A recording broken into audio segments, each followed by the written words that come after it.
అందరికీ నమస్తే. నేను మీ పావని గౌడ్. ఎరువులతోటి ఆర్గానిక్ పంటలు పండించే రైతన్న రైతవ్వ దగ్గరున్నాము. ఆ రైతవ్వ మాటలనే ఏ మార్పులు వచ్చినాయి, ఏ మార్పులు చేసిండు, గతం ఎట్లుండే, ఇప్పుడు ఎట్లున్నది, ప్రస్తుతం అనేది తెలుసుకుందాం. అమ్మ నమస్తే. ఏం పేరు? లక్ష్మ.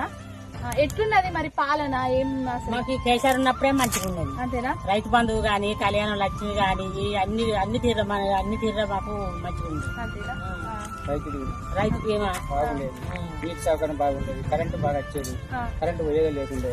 ఇప్పుడు వస్తుందా మరి? ఇప్పుడు లేదు, మధ్య మధ్యాహ్న పోతుంది, కరెంట్ ఉండే లేదు సార్. ఉండే లేదు. అంతేనా?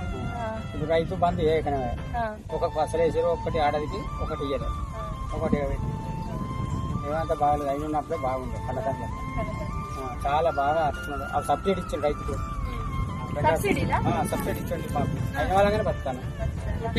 పింఛింగ్ వచ్చేటోళ్ళు వస్తుంది, మన పింఛన్ వచ్చేటోళ్ళు వస్తుందో మంచిగా అనిపించింది వాళ్ళకి. ఇప్పుడు ఎన్నో చాలా రోజులకు వస్తారు మరి అప్పుడు కేసీఆర్ ఉన్నప్పుడు చేప పిల్లలు వేసేటోళ్ళు కదా, చేపలు వేసాను సబ్సిడీ. మరి ఇప్పుడు వేస్తున్నారా?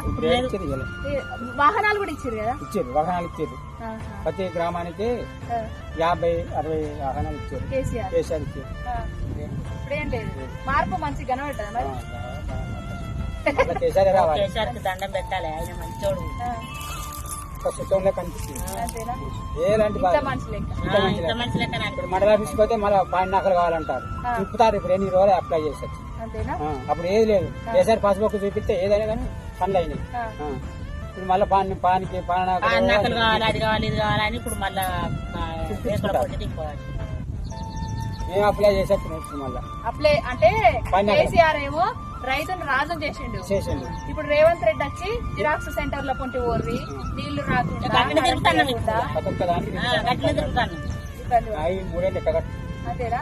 బాగా క్షమతనే నిజంగా మీరు అన్నట్టు అన్నది కాదు, ఏదో చెప్పాలని కాదు. బాగా పైన ఒక చుట్టూనే కనిపించేది. రైతు అంటే గౌరవంగా బతుకుంది కేసీఆర్ కేసీఆర్ ఉన్నాం.